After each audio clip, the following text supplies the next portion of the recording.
Hello, welcome back to another episode of Your Big Creative Life. I'm Katie Wolf. Thank you for listening. It's January.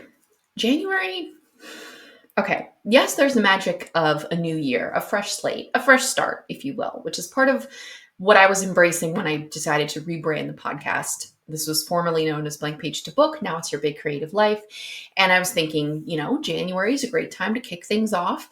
I was on maternity leave in the fall of 2023 and then took a little bit of time where I was just kind of figuring out working with a newborn and focusing on some client projects. So I didn't have episodes of Blank Page to Book that came out in November and December, and decided to just wait and do the relaunch of the podcast in January. Because, yeah, there is just something really exciting about kicking things off in January. But January also sucks if you are someone like me who suffers from seasonal depression. January's a bitch. It feels also like it's about 6 months long. It's ridiculous. All that being said, this January I hope will be better. I'm living in a place that has pretty mild winters. I'm in Charleston, South Carolina, and doing my best to get outside this winter every day, go for a walk with my daughter and my dog, and just get out, even if it's kind of dreary and cold. And I'm trying to make it a point to do that. And I don't know, take a lot of vitamin D, do what I can to kind of keep this seasonal depressy at bay. We'll see how it goes. Anyways, I want to talk about dry January, being sober curious, because this is something that I feel like every January it's gotten more and more popular. Like I see more and more people do this on social media where they just don't drink for the month of January. And I know that this episode is coming out to like mid-January, so maybe this is something that you embrace for the second half of January if you're not doing it, or maybe you're already doing it. Maybe you want to do a dry February. I don't know. And the idea behind it is like, we're coming off the holidays. A lot of people drink more than they normally do during the holidays with, just parties and it being winter and all of that. And so the idea of dry January is like, oh, it's a little bit of a reset.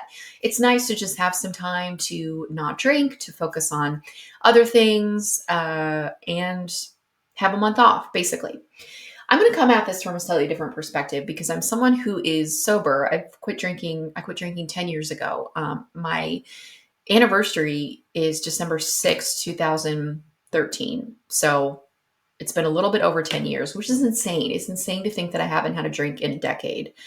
Like sometimes I feel like it's been a year, and sometimes it does feel like it's been 10 years because I was such a different person 10 years ago when I quit drinking. I was 27 and life was just unrecognizable from what it is now.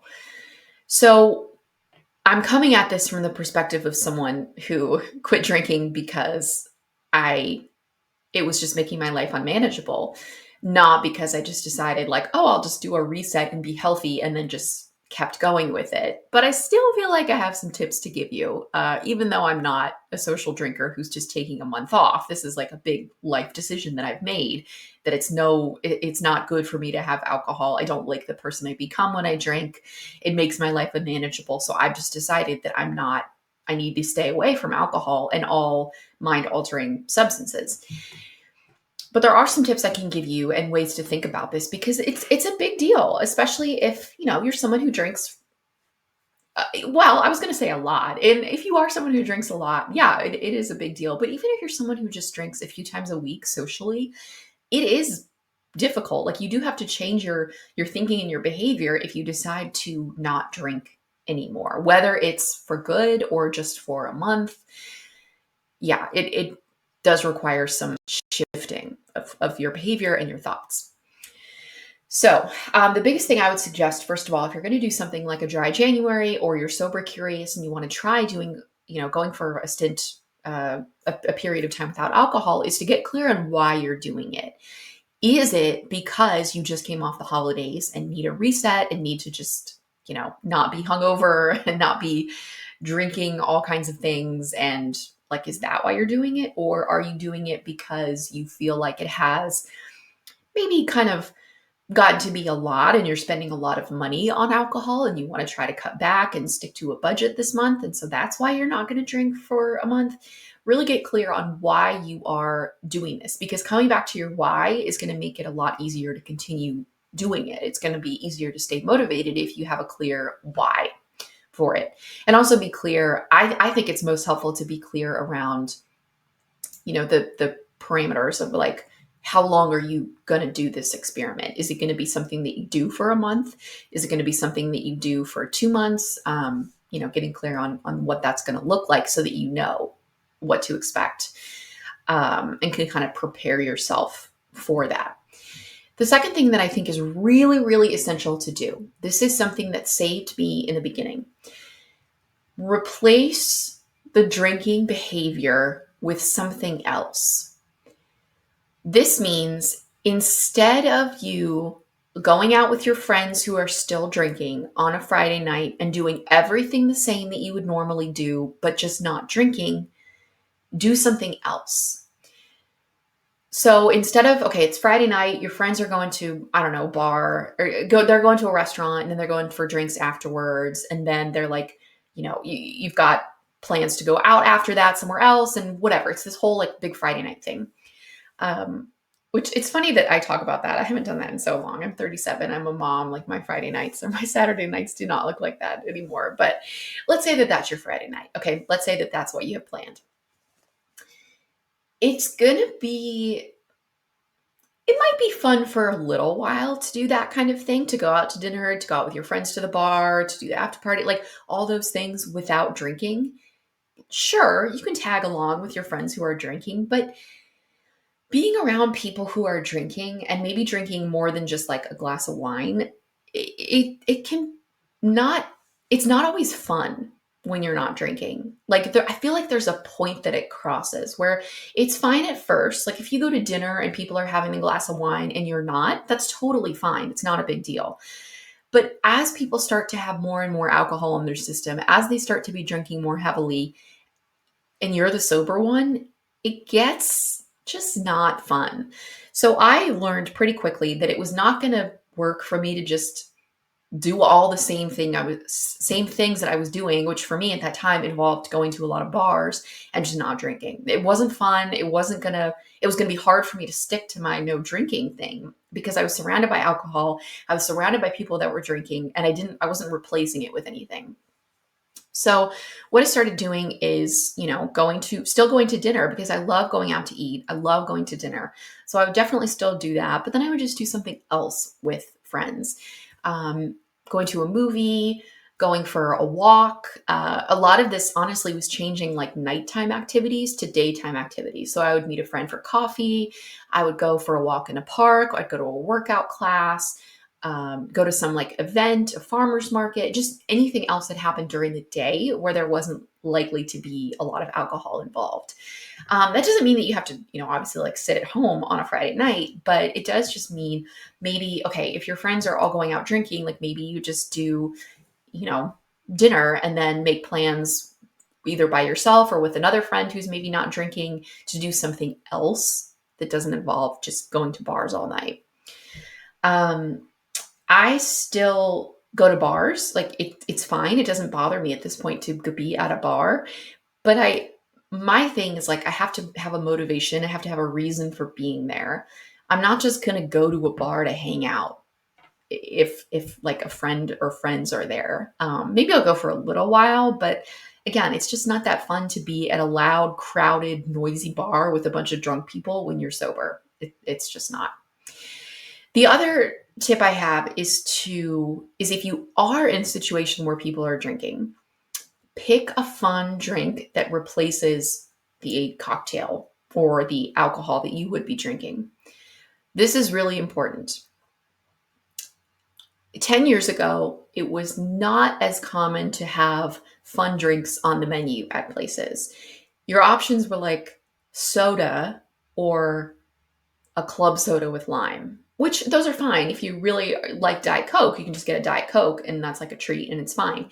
But I found that I wanted to have like a little bit of a treat so that I could hold a drink in my hand and feel like I was a part of things, even if I wasn't because I wasn't drinking. So for me, this could be like a club soda with lime with a splash of cranberry juice, or some kind of fun mocktail that they have, a place has on the menu. If I'm out at brunch with people, I'll often get a virgin Bloody Mary so that I can still have the Bloody Mary, still have all the fun stuff that comes with it. Oh God, I love all the stuff that comes with it. Like if I order a Bloody Mary and there's no accompaniments, it's not worth it. I'm not going to do it. I want the celery stick, the pickle, the olives, the sausage, the cheese, like all that stuff. But I just get a virgin Bloody Mary and I make it, make sure that the server knows I don't want alcohol. And then great. So you can get the virgin version of a drink, you can get a mocktail. And yeah, it's really fun to see places that are coming up with these cool, creative drinks that don't have alcohol in them. Because you can feel it feels fun and it feels kind of special. And again, you have a drink in your hand. That is going to make people less likely to come up to you and be like, hey, do you want a beer? Hey, do you want a drink? You need anything from the bar? You have a drink in your hand. You're good. This is also a good way if you order like a mocktail or something that looks like a drink, people don't have to know that you're not drinking. 98% of people I have found do not make it a big deal when they find out that I don't drink. They're just like, oh, okay. Every once in a while, they might ask why. And I just tell them, like, oh, I just, I'll say, like, my body just doesn't respond well to alcohol. I just decide not, almost like I'm allergic to it. And it's fine. The 2% of people who are concerned about it and make it a big deal, I've often found that it's because they're big drinkers and they get uncomfortable with the fact that I'm not drinking, as if I might be judging them, or maybe they feel like they have to watch their drinking around me. But again, I don't care. You can be drunk, you can be pounding shots next to me. It doesn't bother me, especially at this point after 10 years. But having a drink in my hand just kind of prevents people from being like, oh, aren't you drinking? Or do you want a drink? And then I don't even have to deal with the questions. I've got a drink. So try that. If you are going out to a restaurant and you're doing a dry January and you don't want to have questions, or you don't want to, people to ask you why you're not drinking and make a big deal out of it, have a drink in your hand that looks like a cocktail. It's simple. And by the way, this is something that I also think has changed in the last 10 years, is people are really open to people not drinking. The idea of dry January has gained a lot of ground. It's a very common thing that people are aware of in our culture. So if you just say, oh, I'm doing dry January and I want to just, not drink for a while, 99.9% of people are going to be like, oh, it's great, and just leave it at that. And it's not going to be a big deal. So, I feel like you could even say that and people wouldn't bug you about it. So, but yeah, definitely if you don't change your plans and change your behavior to replace going out to bars with something else, then having a fun drink that's your go-to, that you can still enjoy yourself with that mocktail or that fun drink, that's a really good way to ensure that, people aren't going to bug you about it, but also that you have fun. Like it's fun to have some fancy mocktail. My brother got married a few years ago and it was really small. It was basically just family. And we went to a restaurant for the reception and they had a tasting menu and there were mocktail pairings. So every 2 courses, it was like an 8-course meal. Every 2 courses, we got a mocktail that paired with the food, which was so fun. It was really fun to taste these different things. And, they came in fun glasses and they had really cool, what's the word? Not accompaniments, garnishes. There we go.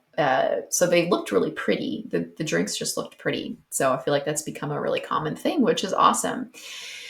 So again, just think about what your why is for why you want to do this. And one thing I haven't really touched on yet is just this idea of alcohol and its effect on creativity. And that might be your why. I used to be someone who thought that I would be more inclined to write, or that I would be able to access some sort of higher level of creativity if I were drinking. And this was obviously before I quit drinking, when I first started trying to write in my 20s. So what would happen is I would start drinking. I'd be by myself, pour a glass of wine, maybe some, whiskey or something. I was like channeling my inner Hemingway, sitting down to write, and it never worked. It never worked because I didn't have a clear idea of what I wanted to write, because I was already kind of fuzzy and buzzed from the alcohol. And I would just drink more and more and get progressively drunker. And it never worked for me to write that way. Some people I know will have a glass of wine and it helps them relax. It helps quiet the voice of their inner critic so that they can write, so that they can create. That is awesome if that works for you. I love that. Some people find, though, like me, that alcohol can be a bit of a barrier for you accessing words and sentences and being able to put your thoughts onto the page. So if you're someone who has maybe a complicated relationship with alcohol and you really want to do a dry January to see how it goes and see if your quality of life really changes, see if it has an impact on your creativity. See if it has an impact on your writing. If you're someone who is used to kind of, having a glass of wine or a couple glasses of wine or a beer or a cocktail when you write, see if there's a difference. I also think physically, for me, if I was hungover, there's no way I was going to be able to write. Not that I even tried back then, but just knowing what I know now, there's no way I would have been able to write if I were hungover. So I think that has an impact on it as well. If you don't feel good physically, you're not going to be able to create your best stuff or create, period, in general. So that's something to think about. Maybe that's a why for you, thinking about, taking some time away from alcohol and just seeing if it has an impact on the kinds of things that you create and the kinds of things that you put out into the world, whether it's your writing or creating content, art, whatever it might be. Because I think there's a definite link there. Again, it's so funny we have this romanticized view, or I certainly did, of real writers who were tortured and had a glass of whiskey with them at all times, and they could only write when they were just creatively tortured and drunk. And I know without a shadow of a doubt, if I were still drinking, I would not be able to write.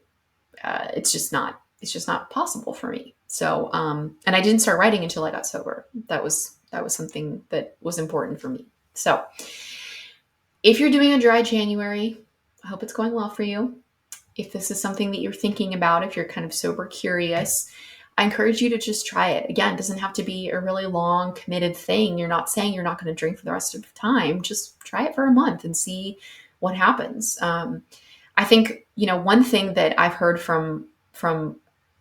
I heard this from a friend of mine who was, she doesn't have any problem at all with alcohol. She's a social drinker. It's fine. She drinks a few times a week probably, but she was saying that she was noticing like how her drinking was kind of slowly increasing. Like all of her social things that she was going to revolved around alcohol. Happy hours, wine tastings, going to breweries, like everything that she was doing revolved around alcohol. And she started noticing that when she got home from work, she would automatically reach for a beer or a glass of wine or something. It just became this, it's like the way that she was talking about it, it was as if she didn't even notice it until she woke up one day and was like, wait a second, I'm drinking a lot. This has become a much bigger part of my life than I realized. So for her, doing something like a dry January and taking a break from it was really eye-opening for her to see how much of her life sort of revolved around alcohol. And look, if you don't have a problem with drinking, there's nothing wrong with drinking a lot. Like I don't care. I think it's fine if you want to drink 4 or 5 times a week. Like I'm not saying that. It's just, I think it can be an invitation to look at the role that it plays in your life and how often you're doing it and make sure that you're okay with that and you feel like it's serving you. In my friend's case, she discovered that, it really was taking over her life. And so she made some deliberate changes she didn't stop drinking, but just to make sure that it wasn't becoming even more of a big part of her life than it was. So that can be a good purpose or good reason to do something like a dry January as well. Just assess the role that it plays in your life. So, I'm,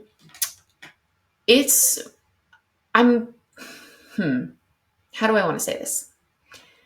I don't share a lot about my journey of what it was like when I was actively drinking and my recovery and all of that. Not because I'm ashamed or embarrassed of it. I was in the beginning, and that's why I never talked about it. But at this point, it's been long enough that I feel like I can be of service to people and talk about this.